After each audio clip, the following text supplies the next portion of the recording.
What's up, you guys? My name is AJ Fisher. Welcome back to another adventure vlog.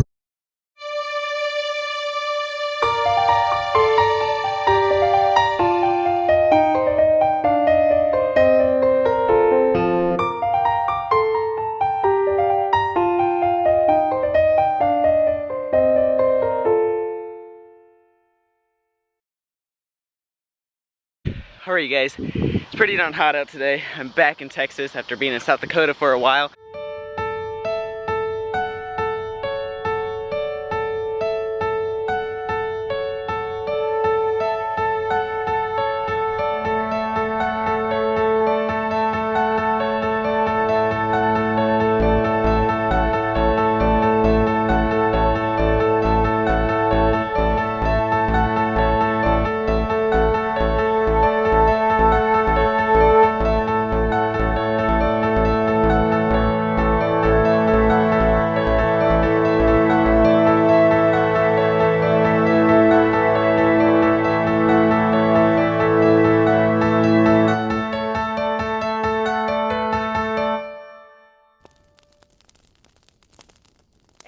Had a lot of fun. South Dakota's great. Apart from all those blood-sucking mosquitoes, I did manage to have a lot of fun.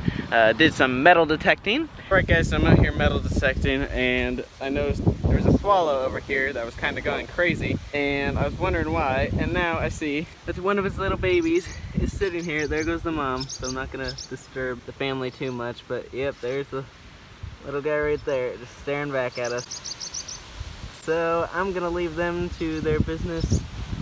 And yeah, so out metal detecting, and usually these areas are so trashy that I turn the discrimination past nickel, but I decided to turn it on the other side of nickel in hopes that this very moment would occur. This, everybody, is a V-nickel. Holy cow, this is the first V-nickel I've ever found, and it is from 1902. The funny thing is, I found a Indian head penny over there from 1902. My goodness, look at that beautiful coin. Okay, so I moved across the sidewalk, and if I'm not mistaken, this is a ring. That is my first ring on this property. I don't know what type it is. I'll have to look and see if there's a stamp, but I'm getting eaten alive by mosquitoes, so I'm gonna put it in a pouch and keep on moving. Awesome. Alright you guys, I found yet another type of nickel. This one is also out of circulation currently. You've probably seen these a little more common, but this is a buffalo nickel. There's the Native American right there.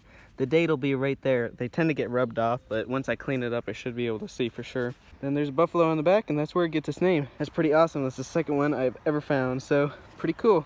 I've kept digging in that same hole, and there seems to have been a bit of a coin spill, because here is a wheat penny, and this is always a good sign because it means that the coins here are older. There's the 1 cent on the back and the wheat on the side. On the front it looks just like a normal modern penny. Now a lot of the time with big iron signals, they tend to not be discriminated out, where smaller pieces of iron like nails and stuff will. So you get stuff like this, or just giant hunks of iron. Like over there I've got one that I can't even get out of the ground because it's so big. A lot of the time they're deeper too. But here's like a little fireplace key or whatever that is you put in and twist to start something. Pretty cool. Never know what you're gonna find. So here's the final tally from this year's metal detecting extravaganza. Got several wheat pennies here, as you can see, ranging all over the early 1900s. And these guys are always a lot of fun to find because they are no longer very commonly found in circulation. And then if we move over here, here's the Indian head penny. It's 1902. So there's what it looks like on the front, just a Native American bust. And then on the back it looks similar to a wheat penny. This one's got a bit of buildup on it, but you can see it would say 1 cent there in the center. And then over here we have a bottle opener. This is kind of a common find as far as relics go. It would just be held like that. You put it over the top of the bottle and pop it up before twist tops were made. We have the buffalo nickel right here, which is dated 1929. On the shoulder, it's not the easiest to see, but it is there. Still got a bit of dirt buildup on the front, and then there's the back. And then here's the V nickel. It's a 1902. And there's the V or the 5 on the back, which is why it's called a V nickel. We've got a key. That one's a pretty modern one. Ornamental looking thing over by where an old church used to be. Not quite sure what that is, if it's a bullet or what. That definitely is a bullet. That got smashed. Here is my oldest coin of the summer. That is dated 1897, it looks like. This is a barber dime. These are fairly old. There it would say 1 dime on the back. Well, it does say 1 dime on the back. It's been worn quite a bit. You don't want to rub those guys too much because silver is delicate. And this may look like a modern dime, but it is actually silver. It's a silver Roosevelt dime. They used to make them out of silver 1964 and before, so this one is a 1953, it looks like. Same thing with quarters. Found this little junker ring, child's ring or something, and I'm not quite sure if this is gold or not. It kind of looks like it, and it came out looking pretty clean, so I'm not quite sure, but it's pretty thin. It's got like a horseshoe on the front. Looks like it used to be a ring. And then down here we've got a South Dakota Highway Patrol badge, some sort of buckle, another bottle opener. This one's a little more modern. Usually they got a penny right here. And then this thing, which I'm not sure if it's a ring or not at this point. I don't see any mint mark, and it is gigantic for a finger, as you can see. But I'll hold on to it, you never know. But yeah, pretty much makes up the finds. And I also went tubing, which I'll show you right now.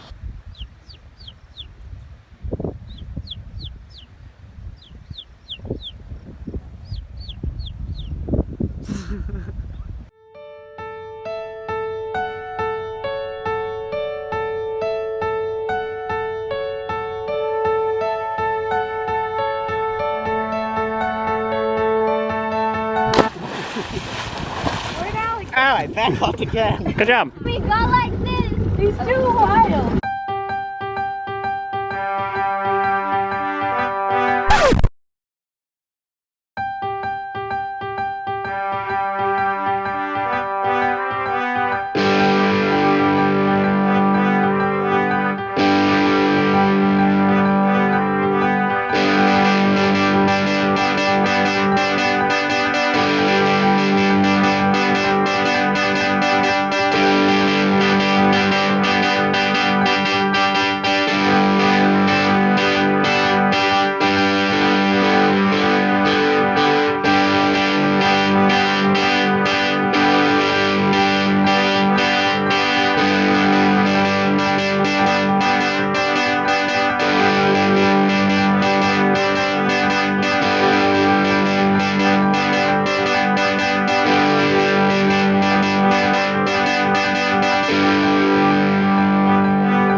But you guys, back to Texas. It's a hot day out today. As you can see, the water levels are getting lower. The cattails are kind of stranded out there on the shore now because it is so hot.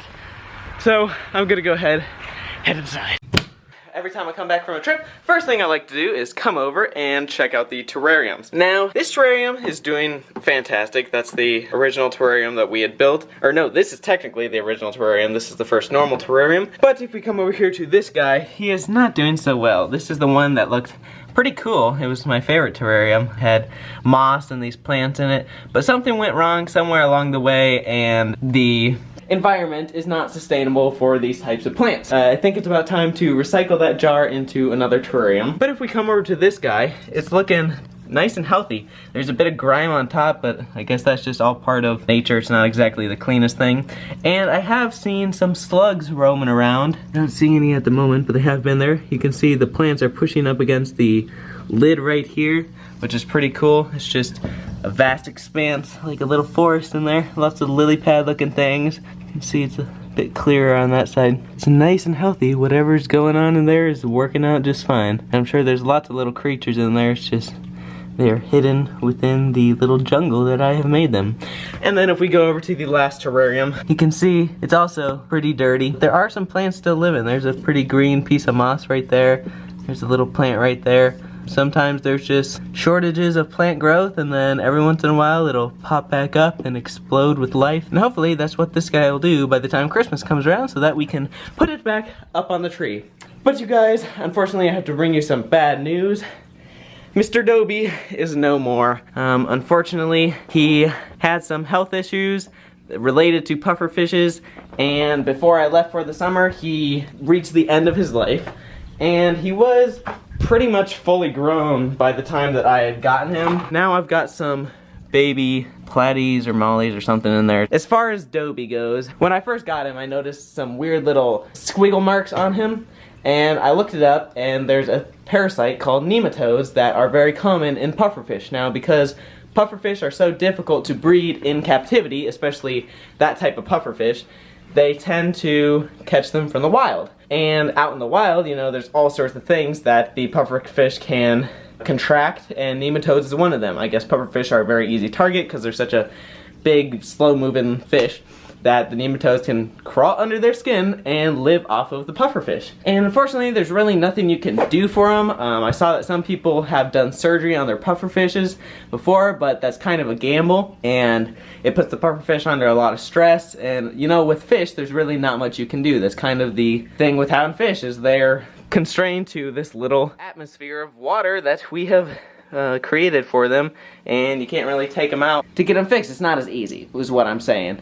And so there's really nothing you could do for the nematode, and unfortunately it's just a matter of time before the nematode takes over the pufferfish too much to the point where the pufferfish dies. And that's what happened with Dobie not too long after I had gotten him. So he lived most of his life out in the wild and finished his life here with me. So it was great to have met him. He was a fun little dude, but unfortunately that's all part of owning fish, is that they're very delicate creatures, and sometimes they just don't live as long as you would like them to.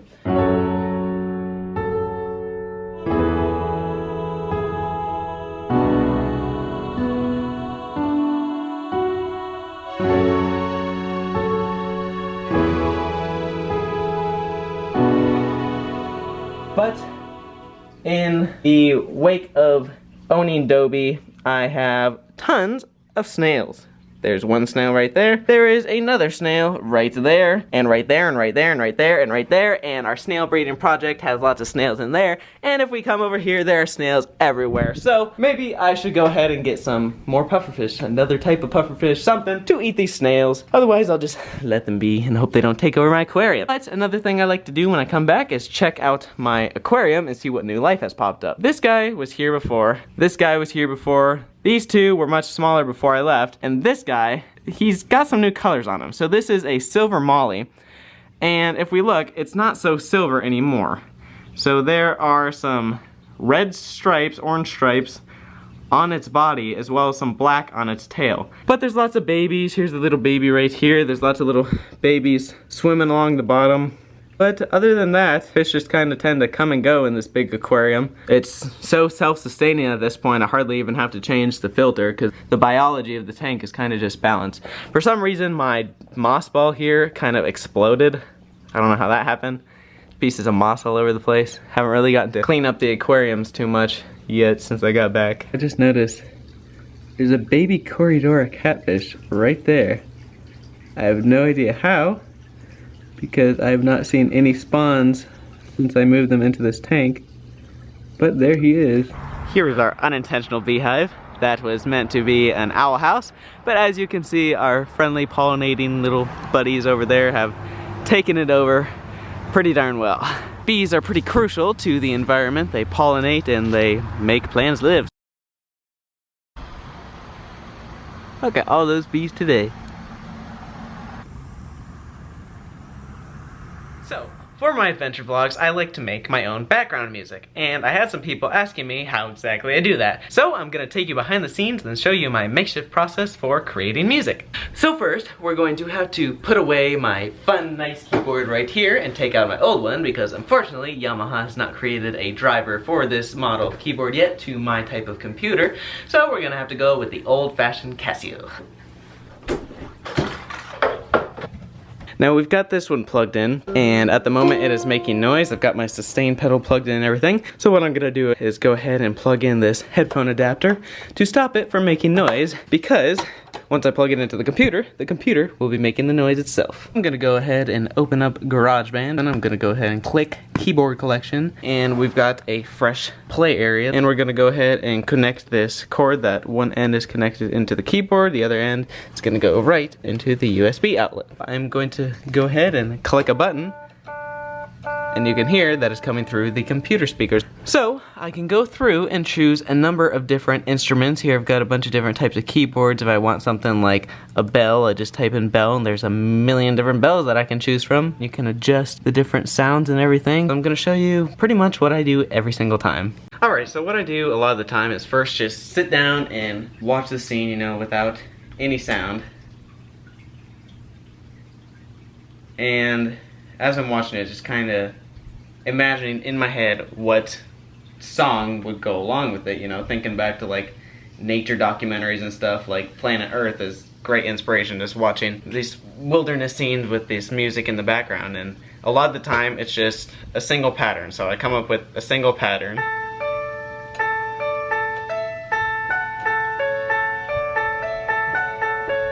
Something like that, and then record it, and that will be my main bass. And that one is in the key of A, so I'm gonna want to pertain to that to ensure that it sounds pretty normal, because when you go odd the key, it's gonna sound a bit funky. I don't know, it's music, I mean, do what you want with it, but this is just my process. So first, I'm gonna go ahead and click record, and go at it.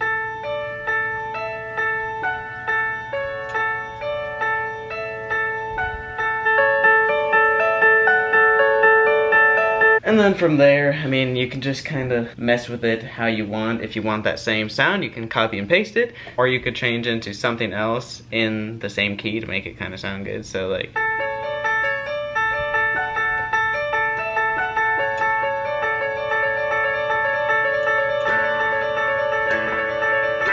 so here I can go in and delete any notes that I don't want. Trim this spot right here. Delete that piece. It's just like editing footage, and then I can go ahead and record on top of that. So I've just gone ahead and copied that little piece that I liked, paste it, paste it, paste it, paste it, and hopefully it sounds alright.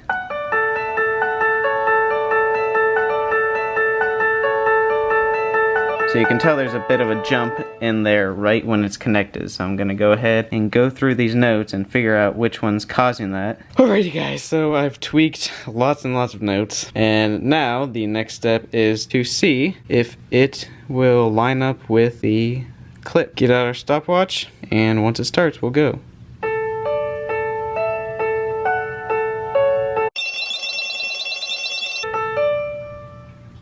So that's about 40 seconds long, and then if we go over to the clip that we will be applying it to, we can go ahead and time that. So that clip came out to be about 51 seconds long, so we can go ahead and add a little more of this main rolling chord right here in order to lengthen it up. I've connected the pieces now to be the right length of time. I've got the bass down, and I messed with the rhythm a little bit as well, so this is what it's sounding like so far.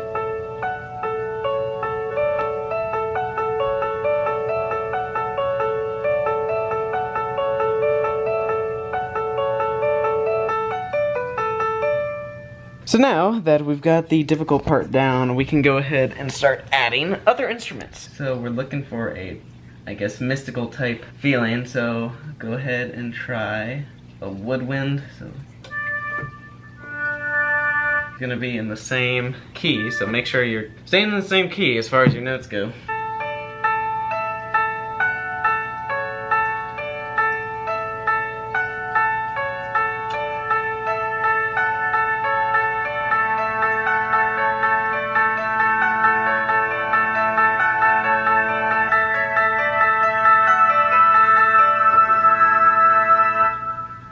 And there you have it. I can tweak it a little bit because I know it sounded a bit strong there towards the end, but it sounds good in the rest of it. I decided that I'm going to add this little sound. It says a vintage funk. I'm not exactly sure what that is, but it sounds pretty cool as a beat in the background towards the end of the song. And I think it's pretty good. So this is what it looks like for the most part. So now that we've got the metronome off, we're gonna make sure to download it, because many times before have I downloaded it with the metronome on, and then I've got the metronome in the background of the song, which is not a good thing. So I've got the song here now, and I'm going to have it fade in so it's not so abrupt. We'll do one of those. This after being in South Dakota for a while.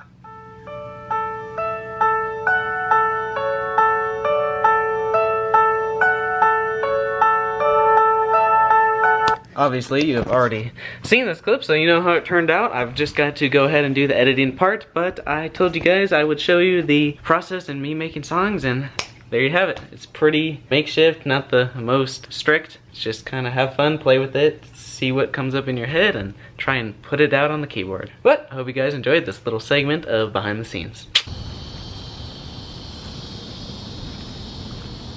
As you guys can probably hear, the cicadas are out tonight, chattering away. But that's gonna do it for this adventure vlog. I hope you guys enjoyed watching. Thank you for watching, and ta-ta!